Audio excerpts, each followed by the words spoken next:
शहरातील मध्यवर्ती रोडवरील हॉटेल पॅराडाईजमध्ये सुरू असलेल्या कथित सेक्स रॅकेटवर नागपूर पोलिसांच्या गुन्हे शाखेच्या सामाजिक सुरक्षा विभागाने मोठी कारवाई केली। या धाडीत पोलिसांनी एका रशियन महिलेची सुटका केली असून एका महिलेला अटक करण्यात आली आहे। ही कारवाई 2 जुलै रोजी संध्याकाळी 5:30 वाजता सुरू होऊन 3 जुलैच्या पहाटे 2 वाजेपर्यंत चालली।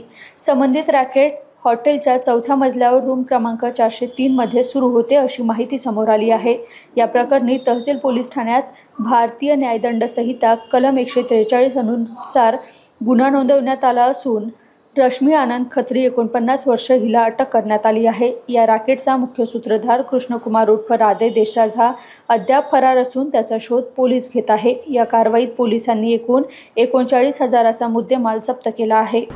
एसएसवी पथकाला काल माहिती प्राप्त झाली की हॉटेल पॅराडाईज या ठिकाणी एक रशियन नागरिक असलेली महिला ही देहव्यापार करण्यासाठी येणार आहे।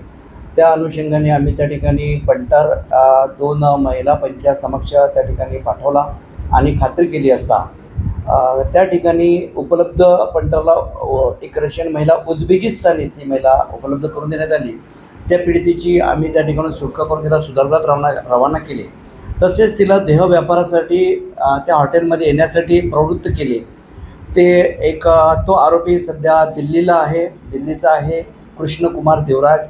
तसेच नागपूर येथील पॅराडाईज हॉटेल जे चालवण्यासाठी 7 महिन्यापूर्वी घेतलेली आहे ती महिला आरोपी, असे 2 आरोपीविरुद्ध कारवाई करण्यात आलेली आहे। आरोपी ह्या हॉटेल व्यवसायामध्येच आहे पूर्वीपासून। ती आणि तिचा पतीसुद्धा ह्या प्रकारच्या हॉटेलच्या व्यवसायामध्ये आहे आणि त्या माध्यमातून जो दिल्लीमधला आरोपी आहे त्याच्याशी त्यांचा संपर्क झालेला आहे, त्याला ते ओळखतात आणि त्याला मिळून त्यांनी या प्रकारचा देहव्यापार करण्यासाठी परकीय किंवा रशियन उझबेकिस्तान येथून येणाऱ्या महिलांना त्या ठिकाणी देहव्यापार करण्यासाठी उपलब्धता करून दिलेली आहे।